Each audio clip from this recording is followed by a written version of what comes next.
Да, се враќаме во студиото. Тука ја имаме Татјана Чакулев, активист во иницијативата О2, која, знаеме, се залага за чист воздух, за здрава животна средина. Добродојавте во студио 10. Благодарам на поканата. Вие поднесовте една иницијатива до градот Скопје, до градоначалничката и советниците во градот, носење на серија на одлуки за решавање на проблемот со аерозагадувањето во град Скопје. Па да почнеме со ова. Што содржи во основа иницијативата? Во основа, идејата за оваа иницијатива беше пристапот. Значи, пристапот до сега во нашава држава е да се направи некои планови, некои програми, па според нив да се применат одредени мерки, меѓутоа тоа не функционира. Ние не ги почитуваме плановите, не ги почитуваме програмите, кога ќе ги зацртиме, ако ги имаме, многу често и ги немаме, акцијски планови осуцуваат. И пристапот решивме дека треба да биде каде што ќе се вклучат сите чинители, значи сите извори на аерозагадување подеднакво и секој да земе учество во решавање на проблемот, бидејќи секој учествува во креирање на тој проблем. И да не биде постојано само да чекаме од централната власт да се случи нешто. Овие нешта треба да се решаваат на локална власт, на локално ниво со помош на централната власт. Барањата, овие 7 одлуки што бараме да ги донесе град Скопје, значи советниците на град Скопје да ги изгласаат и до градоначалничката исто да ги поддржи, се всушност одлуки со кои во одреден датум ќе се забрани одредена употреба на некои загадувачки материи или ќе се превенира одредени нешта. Например, индустријата за во рок од 4 години, таа што се наоѓа на територија на град Скопје, таму каде што се има можности во производниот процес, каде што дозволуваат најдобро достапните техники за тој тип на индустрија, да нема повеќе употреба на јаглен, мазут, нафта, кокс и слични фосилни горива и да има употреба на природен газ или електрична енергија, значи таму каде што се дава можност за тоа. За загадувањето, например, од грејењето, што некаде придонесува повеќе од 50-60% во градов. Значи, првото е да се забрани грејење на јаглен, мазут, нафта, некаде и за кокс се греат, така да тоа да биде забрането во рок од 2 години, тоа да биде за домакинства, а во рок од 4 години да биде тоа и за сите правни субјекти. Значи, тоа значи и болници во градов кои се греат. Ние сметаме дека 4 години е доволен период да се направи проектна документација, да се изгради тоа што треба да се изгради, да се доведе гасовод некаде каде што не е, например, директно, нели, има приклучок. Сметаме дека 4 години се доволно време. Затоа е даден тој грейс период, речеме, за да се прилагодат сите, да се адаптираат. Да, идејата беше да има доволно период, например, во однос на домакинства кои се греат на јаглен и на нафта. Значи, во град Скопје тој број е мал. На јаглен е некаде според Државен завод за статистика, податоци од пописот 2021 има околу 100 домакинства. Некаде пола се во урбан дел, пола се во рурален дел, а на нафта се греат околу 550, главно се во урбаниот дел тие. Така да овој број е мал и апсолутно за 2 години е возможно да овие домакинства се префрлат на друг начин на грејење. Главниот дел се домакинствата на кои се греат на дрва. Пред да преминеме на тоа, ќе преминеме, се разбира и на другите точки, сакам да ве прашам, добивте ли некаков одговор од град Скопје за сега време? Не добивме. Ние очекуваме главно советниците да реагираат, бидејќи тие ги носат овие одлуки. Значи, советниците да го стават това на дневен ред. Да го стават на дневен ред и да ги изгласат овие точки. Не сме добиле одговор од ниту еден советник, не сме добиле одговор ни од градоначалничката на град Скопје. Меѓутоа очекуваме овој период. Предстои седница каде што ќе се разгледува буџетот, ќе се разгледуваат програмите за следната година и се надеваме дека ќе се стават на дневен ред. Да, Добро, еве, за тоа разговараме за точките, вака и јавно да ги слушнат, ти можеби не ги виделе, па еве нека ги видат, да им дајеме шанса, но да ги слушнат и граѓаните. Па можеби тогаш малку и ќе се подразбудат да ги видат. Значи зборуваме за домакинствата кои се греат на дрва, ми се чини дека тоа е лоцирано, идентификувано во минатото како едно од главните причини за загадување. Па во зимските месеци, значи во најладните месеци, достигнува околу 50 до 60% врз основа на таа студија каде што се извршени мерења во град Скопје во тек на 2021 година на локација мерно место Карпош и мерно место Лисиче. Значи на тие две локации. Околу 40.000 домакинства во градов, значи тука зборуваме пола се некаде во руралниот дел, пола се во урбаниот дел, се греат на дрва. Тоа значи некаде околу четвртина, поточно е 23% од сите домакинства, значи четвртина се греат на дрва, четвртина се греат на централно парно грејење и околу третина се греат на електрична енергија, зборуваме за град Скопје. Сега, ние ги поделивме, постојат ете филтри кои се релативно ефтини, кои цената, например, ако е помасовно производство, би била под 100 евра. Значи, зборуваме за механички филтри кои не користат електрична енергија, не треба да се менуваат делови, механички се чистат, што се за наши услови, за наши потреби идеално решение. Моментално, како за пример, ќе го дадам град Белград.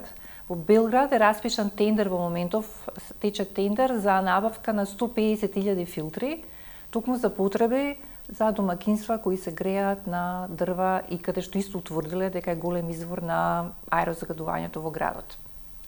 Ние можевме до сега да го направиме ова, бидејќи ние претходно сме барале да се примени оваа мерка, меѓутоа на ниво на влада сме барале.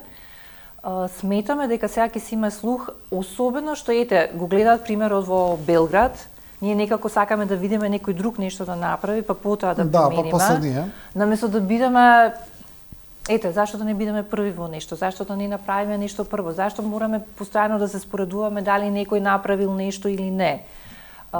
Клучно да го решиме проблемот. Така да со овие филтри ние дадовме, значи, првите 2 години да бидат правните субјекти кои користат дрва како енергенски, бидејќи тука е и дрвната индустрија која ги користи која го користи дрвото, и урбаниот дел на домакинствата во првите 2 години, а вторите 2 години, значи во останатите 2 години да бидат руралните домакинства опфатени и субвенциите да се даваат врз основа на, значи, скалес пристап да има врз основа на примањата на домакинствата, бидејќи некои домакинства може да си дозволат да купат филтер што е поевтин од 100 евра, а некаде тоа може да е проблем. Некој не може да. Добро, бидејќи во интерес на времето бидејќи има овде многу работи. Значи имаме точка и каде што треба да се ограничи движењето на возилата во однос на загадувањето. Во однос на загадувањето. Забрана за користење на мазот, нафта, лесно масло, јаглен кокс, петрол и енергенц во индустријски погони, исто така и ова е современска одредница. 4 години, да. 4 години. Да, за да има доволно време, да. Системот камери за надзор, организирано бесплатно собирање во бербата и значи... Да, за стрнешто да се спречи, точно. Тоа беше за време на Ширлегов, 2 години таа мерка се спроведуваше, даде многу добри резултати, сметаме дека треба постојано да е во тек и уште да е подобрена од тоа што тогаш беше во 2019 и 2020 и со тоа ќе се спречи палење на стрништа, што е исто голема појава во... И имате мерка за надзор за градежни работи во однос на прашината. Да, да има. Исто така и тука. Значи, мерките ми се чини, кога би се имплементирале овие мерки, веројатно дека аерозагадувањето би било решено, речиси, целосно. Апсолутно. Да, или во многу голема мерка. Во многу голема мерка, но ми се чини дека за ова треба политичка волја. Треба политичка волја, треба решеност. Ја гледате ли таа политичка волја кај надлежните за сега? За сега не ја гледаме.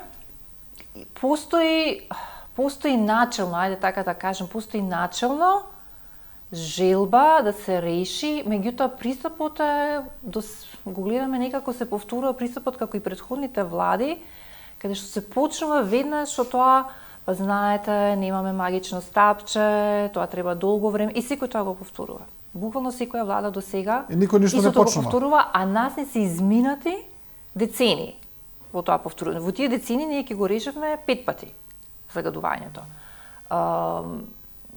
Тоа е она што нас не пречи, еве, например, конкретно овие филтри што Белград ги набавува сега, тие планираат во рок од 2 години да го решат проблемот со загадување од грење на кај домакинствата. Буквално 2 години. Првата година ќе инсталираат пола и втората година половина од тие филтри. Ние велиме, еве, нека се 4 години сега за овие мерки, што е доволно. За град Скопје зборување, не зборуваме за цела Македонија. Бидејќи град Скопје на крајот на краиштата Скопскиот регион учествува со скоро половина во БДП на оваа држава. Тука живее третина од популацијата на Македонија и сметаме дека како град на вистина се има доволно средства, значи придонесува во државава со доволно средства да може ние да го решиме овој проблем на ниво на град Скопје. Да, добро, но уште ова прашање, загадувањето е нешто што не влие најдиректно. Значи, влие на нашето здравје, на нашето животи. Значи, постојат релевантни истражувања кои укажуваат какви болести предизвикуваат, дека ни го скратува времетраењето на животите, дури и така натаму.